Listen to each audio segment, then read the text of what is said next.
is like we can always count how long it takes to go back to a minimum, and whatever this is, this would give us the ratio between the width to the separation distance. Yeah, yeah, exactly. Okay. And where do we get this from? What do you mean? Like, what is this a consequence of? Which equation? Oh, that comes from the formula for the minimum of the single slit pattern Mm-hmm. and the formula for the maxima of the multiple slit pattern. If you just equate those with some index between them, say one of them is 5 times the other, put in index in there of 5, everything cancels out except A and B. So that's where that comes from.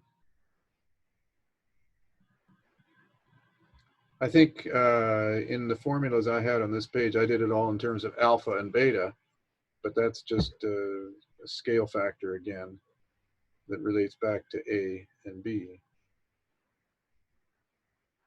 So do you see what you're going to have to look for on this pattern? Are you all figuring it out already, I'm hoping? Okay. Okay, because I want you to even do another one. I've suggested you do one more in getting you ready for the sort of final test here. I don't know if you all noticed, but on Moodle, I put up study questions for the test.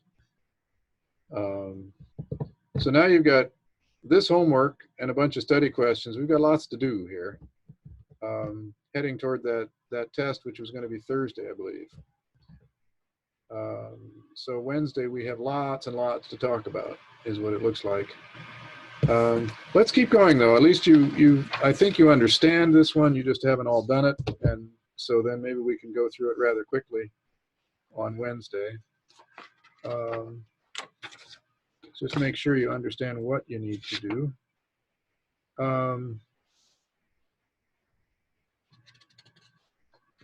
38 may have puzzled you a little bit.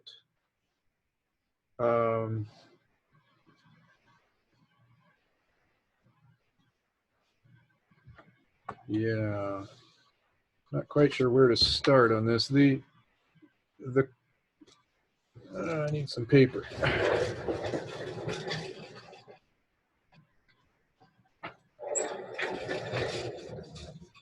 I guess I have to explain a little bit about the aperture, or the F number of a lens. So normally in a camera, here's a camera, and the lens is characterized by its focal length, but also by its aperture. But they don't quote the aperture the way you might hope. They don't just give a number for the aperture like the diameter or some such thing.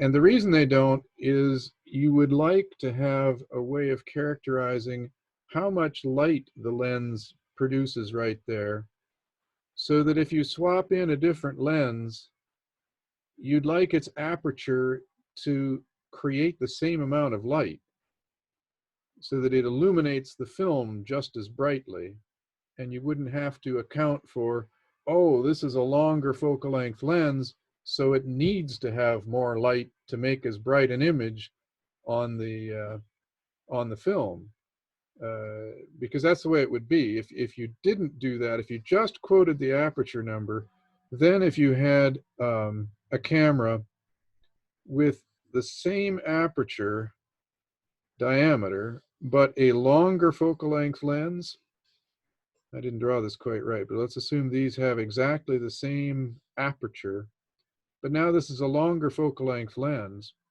It's capturing the same amount of light this direction, but now different parts of the parts of the image are spread over a larger area on the film because it's magnified, because it has a longer focal length.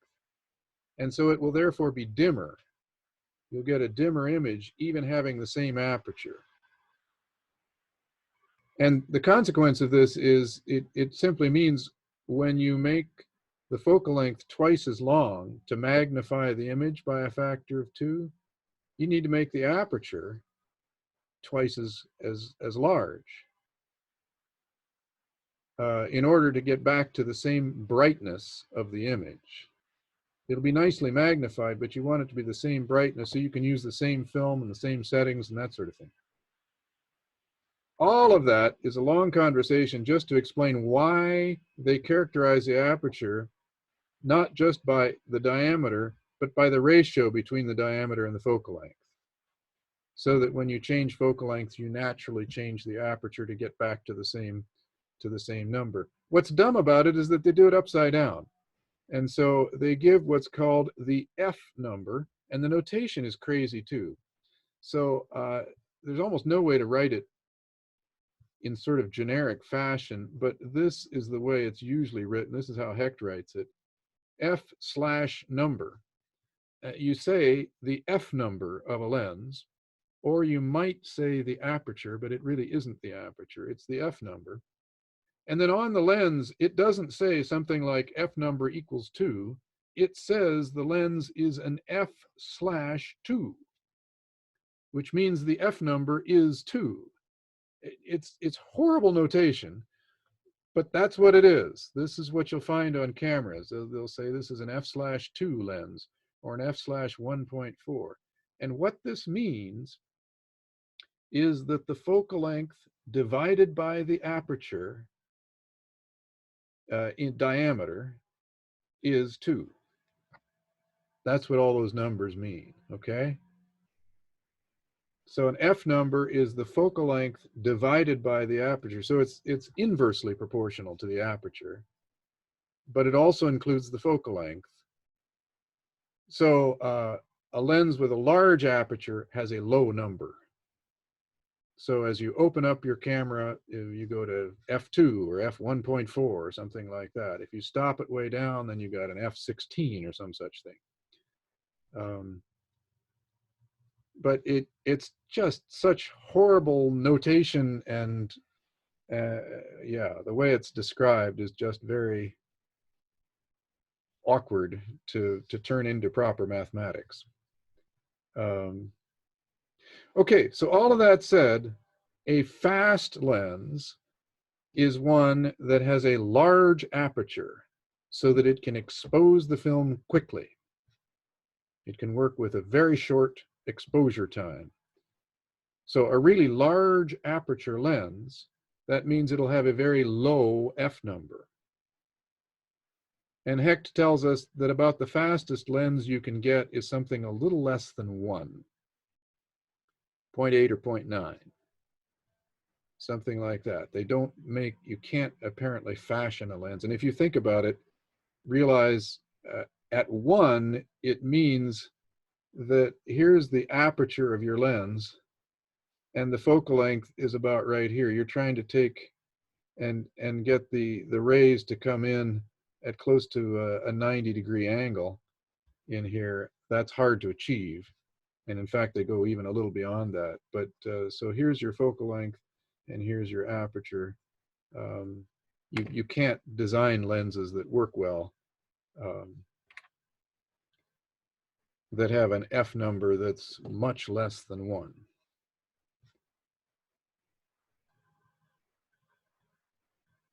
Now, what's that got to do with the ultimate resolution? If you remember your diffraction effects, the thing you're going to start with is this formula for the airy disk that you get down here. That the tiniest resolution that you can get is given by theta is 1.22 lambda over d. That's just the usual formula you use for almost any optical system if you're trying to calculate the diffraction limited resolution of it. And now you just need to relate this theta to this picture over here.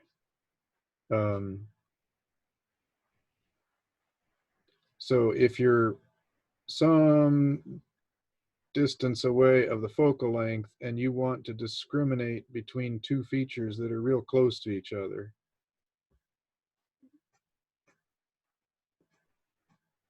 so here is the distance that we're trying to determine. How close can these two features be and still be discriminated?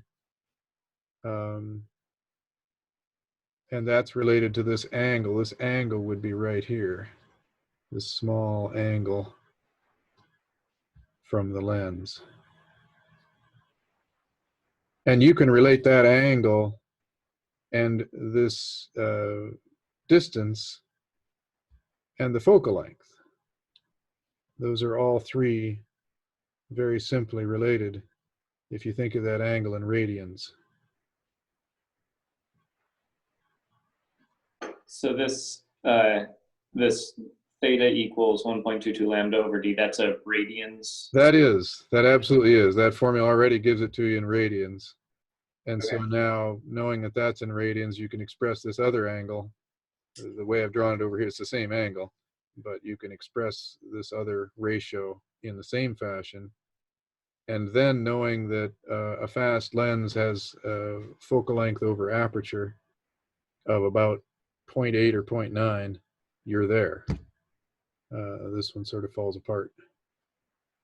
And the d in this instance? D is the aperture. That's the diameter of the aperture. Yeah. Okay. Yeah, I was calling it A up here and down here is D. It's the same thing.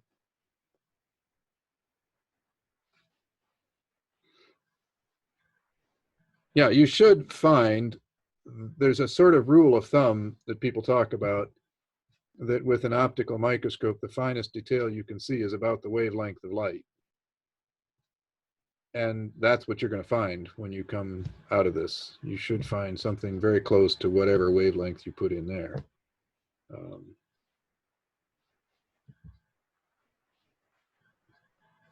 Okay, that's 38.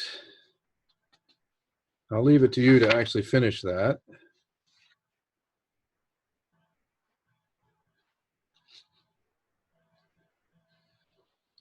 '46 is using the same formula again, just trying to get resolution of things on the moon. And it's all about the wavelength of the light, the diameter of the major optical element of whatever you're using.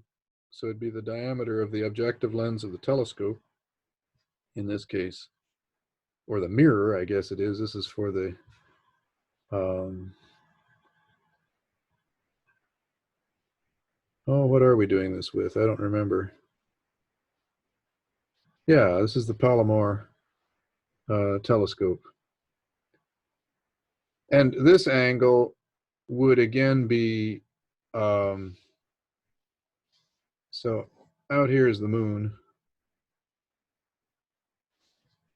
And I'm going to draw it as a telescope with some major aperture here. And you've got two things on the moon that you're trying to distinguish.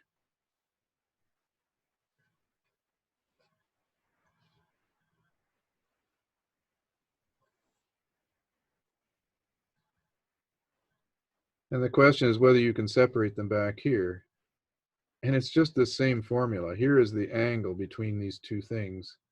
And that's a matter of how far apart are they on the moon and how far away is the moon. That's what defines that angle. Inside the telescope, of course, you can go through all kinds of stages to magnify things, to try to spread that out. But you can't ever escape the limit based on the size of the first optical element. That puts a sort of fundamental limit. And it's all just using that same formula. Is that what you tried to do, Aaron? What were you doing? You said you tried this, but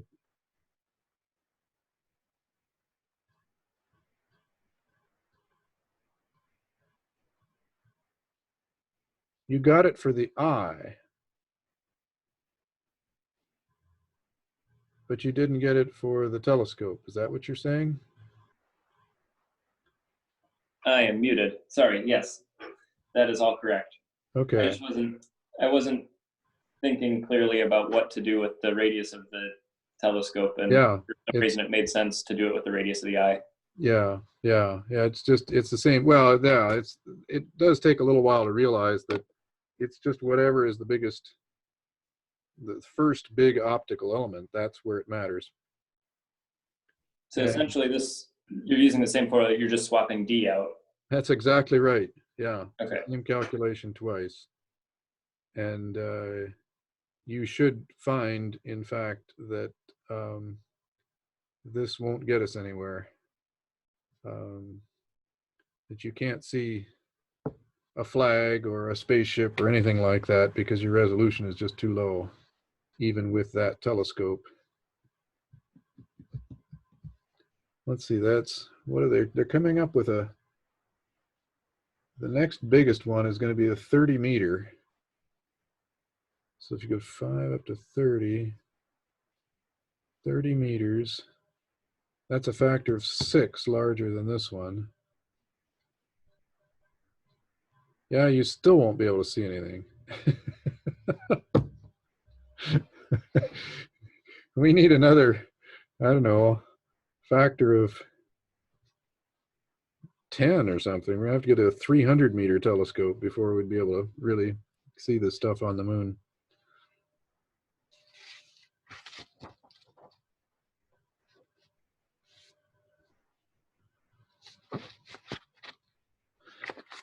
Let's move on and look at number, what was it, 71 and 72 or 72 and 73? I don't remember what I put down here. 72 and 73.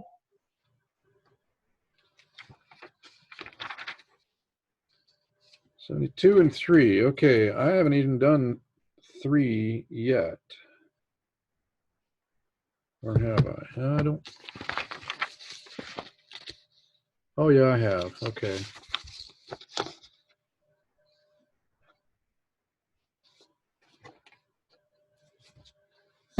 '72 is all about these. You have to calculate the zones.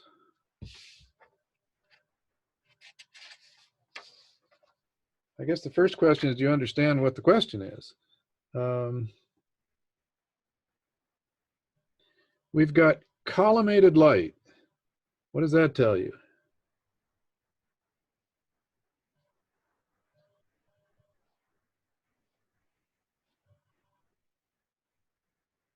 Collimated light is illuminating a screen with a hole in it.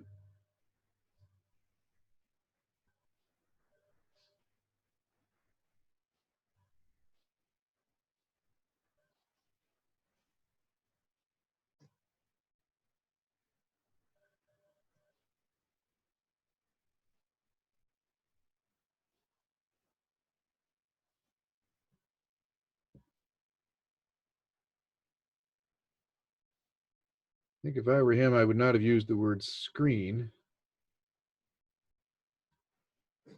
I think I would call this an aperture. But in some kind of object, you've got an aperture, a hole, with a diameter of 6 millimeters. And out here we've got collimated light. Do you see how that's relevant, Aaron? Does that just mean it's parallel? It does. It means it's parallel, which means when you go to figuring out distances, remember we work this out as if there's a source on the one side and then a point that we're looking at on the other. And if these rays are parallel, it just makes the source distance infinity. And that sort of takes it out of the equation. So then we're looking over here on this is what I would call the screen. That's how far away? 6 meters. 2 6s in here. I would not do that either. So it's 6 meters away. And you're trying to figure out, what about Fresnel zones?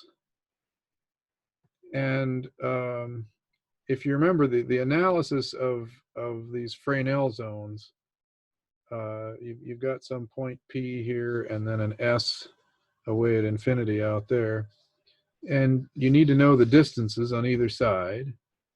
And I think they are rho and r. I'm just trying to remember which one is which. I think rho is to the left and r Yeah, is I think that's right. So over here we've got rho 0, and over here this would be r0 is the 6 meters. And then the question is, where are these Fresnel zones? How do we define those? And the simple rule, which Hecht never quite obviously states, I don't quite know why, he never pulls this formula out and writes it down in clear fashion. You can sort of infer it from a couple of places.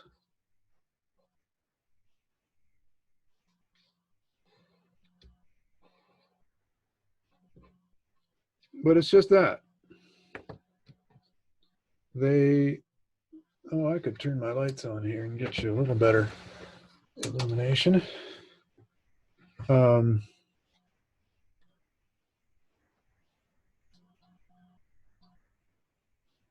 So as you count up by M is counting which zone you're talking about. Then R goes up by the square root of the number. The rest of this is all constants. So that just scales the whole figure, enlarges or reduces it in size. So in this case, you just put in rho 0 being infinity, that just takes it out of consideration. And put in 6 meters here. And then put in your wavelength. And what did he say? 500 nanometers. So he's got some real easy numbers to work with. And then you can calculate the size of these zones. So I went through and calculated them. And then you have to figure out, okay, as I move back and forth, what's going on? Well, if you're right at the center so that you're lined up in the direction that one of these rays would go right through the center of the hole and come directly to P, that will be the center of the diagram. At that point, you're getting light from all parts of this aperture, sort of all combining at that spot. And the different parts of the aperture are the different zones. And what you would get is a figure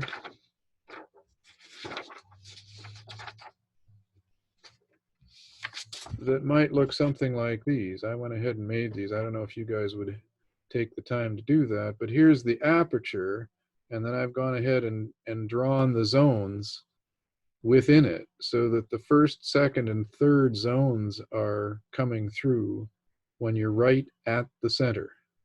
Whenever you notice that the zones here are concentric with the opening. So this is the diagram for point P. And you see 1, 2, and 3 zones. And you remember these zones have equal area.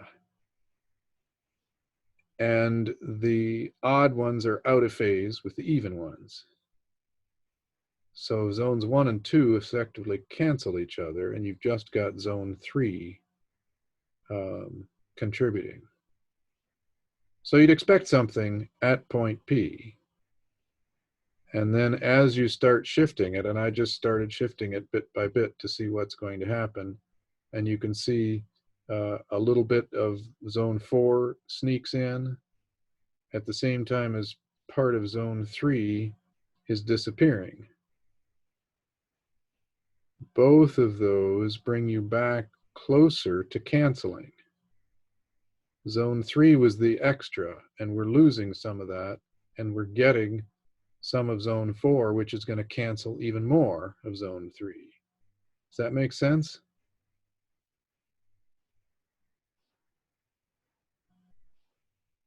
And anyhow, then you kind of reason your way along. You can't be real quantitative here.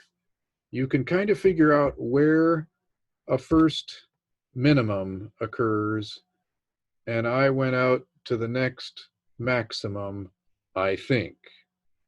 It's a little bit dicey to know exactly where those are going to occur. And you can work out what distances. In other words, on the screen back here, where would those features happen? How far away do those happen? Of course, it all turns into a circular diagram. Doesn't matter what direction you go. But as you go away, and that's all just going to be in the same units as the dimensions of the zone diagram.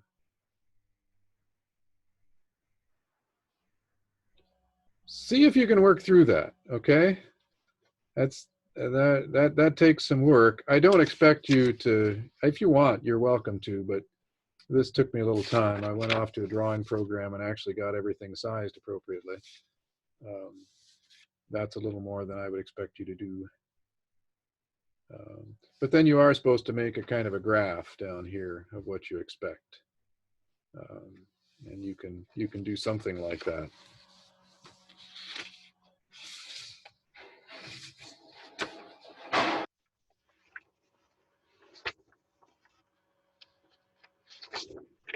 Okay.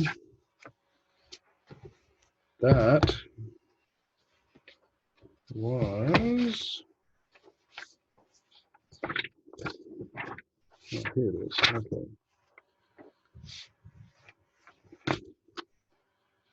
That was number 72.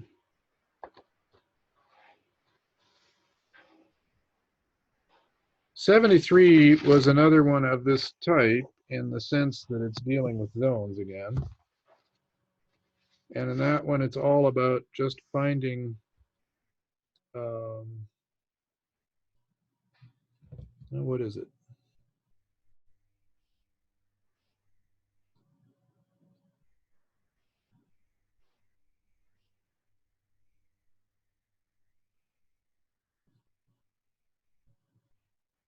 Oh, we're just trying to figure out what size the hole is. Okay. So it's a matter of calculating the size of the zone, of the first zone. Yeah. And that directly relates to the diameter of the aperture? Well, it does because they say it does. Okay. It doesn't normally. Normally the aperture is whatever it happens to be, and the size of the zones comes from the distances on both sides of the source and the analysis point. That's what determines the size. The whole zone pattern comes from that, and then you put an aperture on that of whatever size. But here they say the hole uncovers the first half period Fresnel zone, the first zone. So the hole is exactly that size. It wouldn't have to be. You could make it any size at all. In the one I just did, it happened to be the size of the third zone. It opened up to show the third zone, but this can be anything. It's up. I mean, you make the hole whatever size you want. The zones are determined by how far away your screen is and how far away the source is.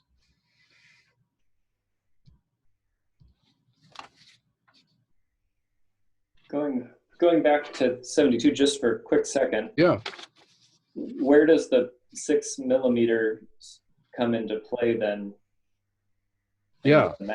Well, like I say, knowing the distances, one infinity and the other being 6 meters, and the wavelength, you can calculate the size of the zone. The hole then is 6 millimeters, has a radius of 3 millimeters. Mm-hmm. It happens to be equal to the third zone, to the radius of the third zone. Okay. Is the R sub m that radius then of the zone? Okay. R sub m is the radius of the mth zone. Okay.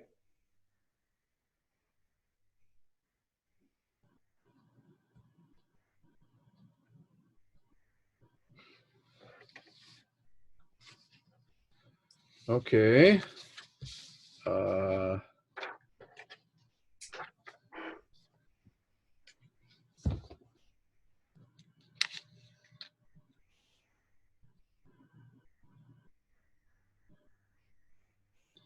Yeah, number 90.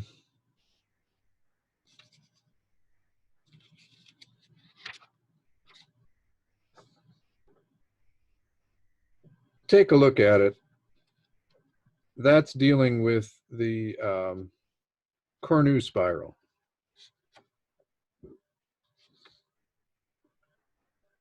And I'll just say spend some time, don't spend a huge amount of time on it, but spend some time on it, and we'll talk about that again on Wednesday. I'd like you to at least see qualitatively what's happening in that that model or whatever. It's a lovely little theory that explains a lot of effects.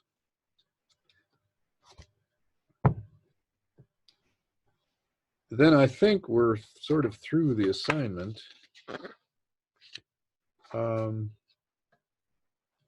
did want to show you what I've put up on the study questions.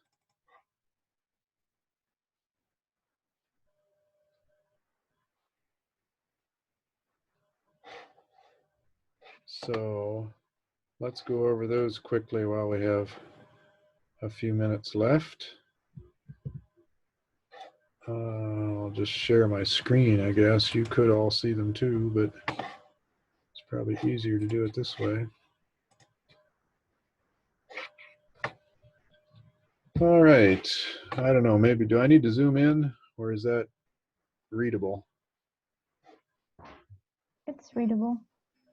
A little closer would be nice, though. Yeah.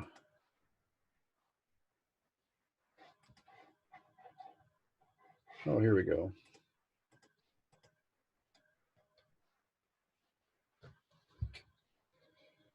So these first three just come from the last exam that I gave. They are the same questions.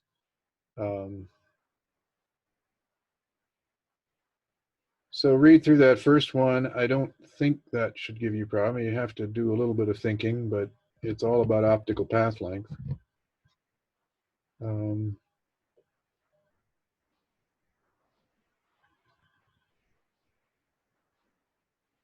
There is one trick in that one, in that in a Michelson interferometer,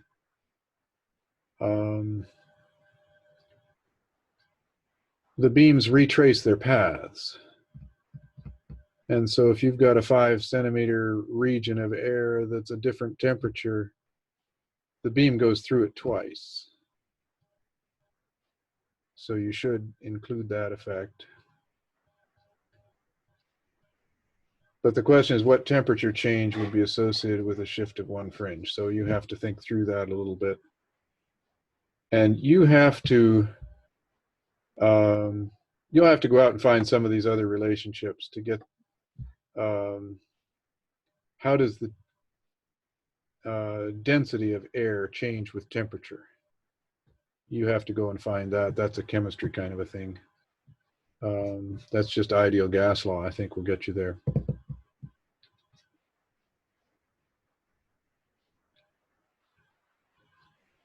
And we will simply assume that the index of refraction of air, so it's one, followed by, I think at least 3 zeros. I think it was 1.00029. Yeah, okay. It's the 2.9 that you would say, okay, let's let that be proportional to density. The 1 sits there all the time, but it's like 1 plus something. That something is proportional to the density of the air. So if the density of the air were to double, it would then be 1.00058 instead of 2.9. Does that make sense to you all? that's what you're trying to model it as. So you just have to have, okay, it's some constant proportional to the density, and then you know what its value is at room temperature, how much of a change. This is the kind of thing, in a certain sense, this isn't that much of an optics problem. This is the kind of thing you have to do in real life. When you just get, okay, just assume a simple proportionality because that's close enough for what you're trying to do, and then calculate your way through. You should be able to do this, though. Have some fun with it. Number 2 is very similar to what you've already done. I hesitated even to put that one up here again, but you should look at that and say, yeah, I know how to do that. You can decide if you want to or not. If you need more practice at it, here it is. Do 5 slits instead of, what did we do, 6? I think I showed you 4.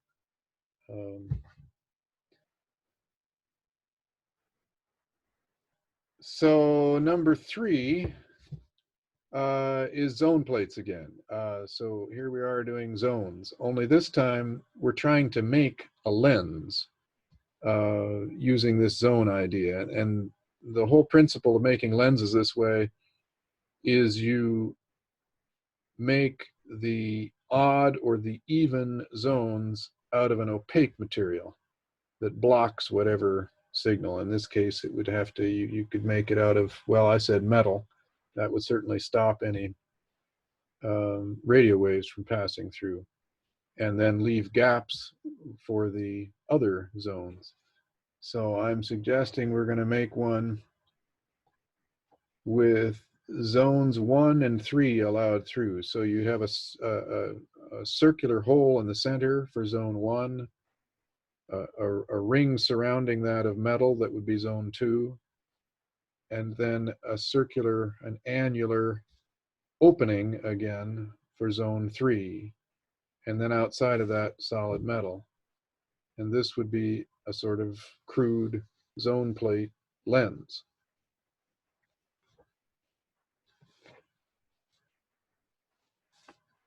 And the critical thing is to say, well, how large do I make this thing?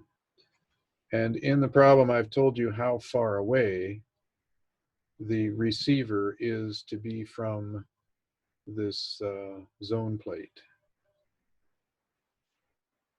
That gives you the distance on one side. On the other side is the satellite, so you can treat that as infinity, certainly, for these purposes. And you have the frequency of the signal, not its wavelength. You'll have to turn that around into a wavelength, but you can do that. Do you sort of see how to work your way through that? What happened to Aaron? Is he still here?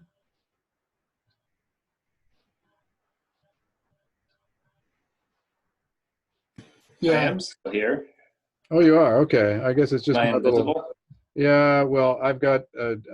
when I do a screen share, I don't see the big view anymore. I wish I could, but it never does that for me.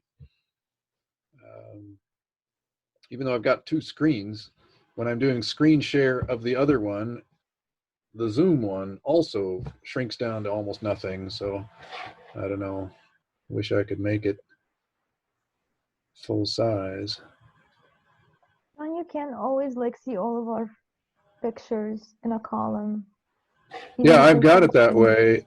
I have to scan through them though. I can't. Oh, there we go. Now at least I see the 4 of you. Okay. All right. So do you see how to finish at least getting the zones? And then with that, kind of draw a crude picture of the intensity pattern.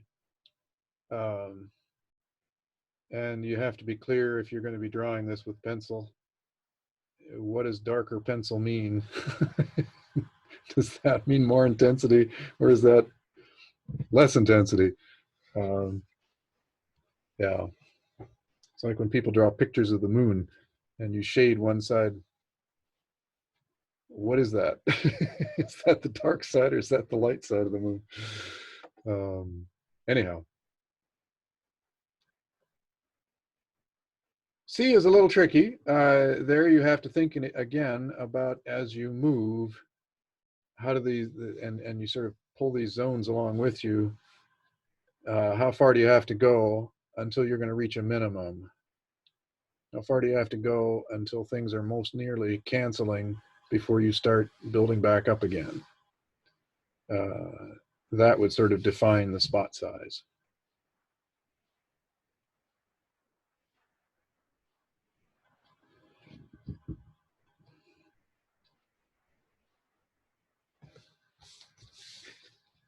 And then I thought I would like you to be ready to do a Fourier series problem. So take a look at, well, first look back at the ones you've done, just to remind yourself what those are all about, how to do them. And then for a little more practice, this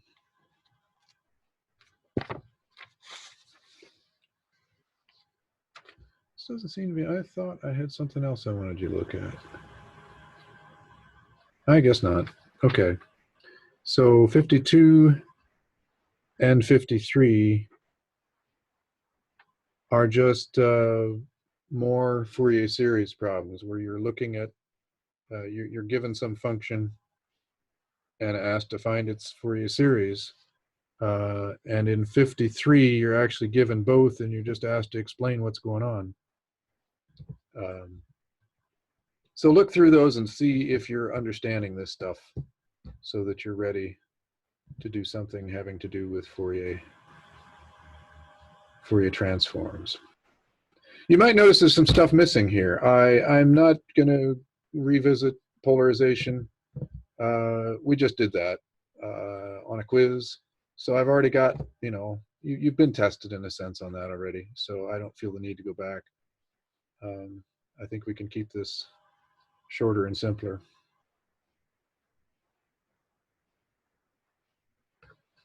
And there's other things too. If you want to know, this is officially would be covering chapters 7, 8, 9, and 10. 7 through 10 is what would be covered on this test.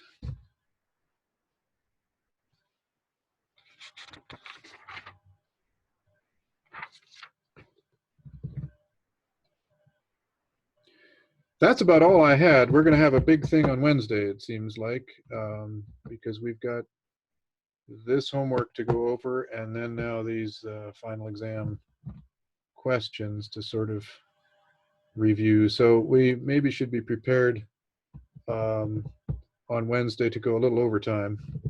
Might have to take an hour and a half instead of just an hour.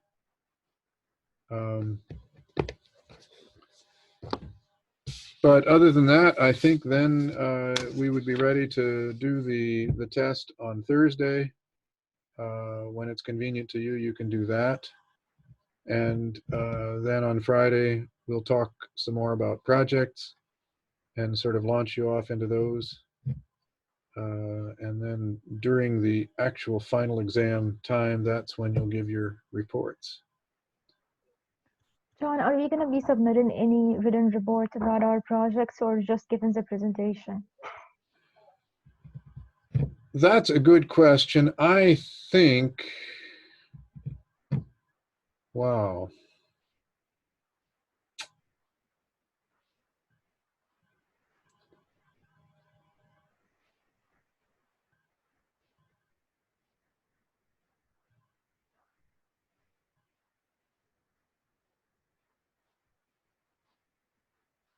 Yeah, I'm just trying to decide here. I'm sorry to say that part of my thought process is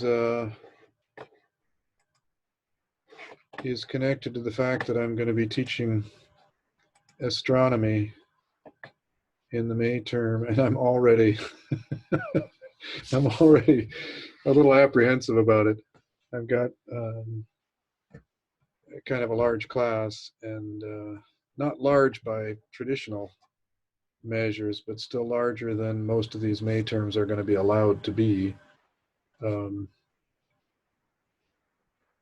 So I'm kind of thinking, let's just let it be the presentation. It'll be, I think, easier for me if I don't have one more thing to try to look over again. I think I'll just let it be the presentation. I'll try to,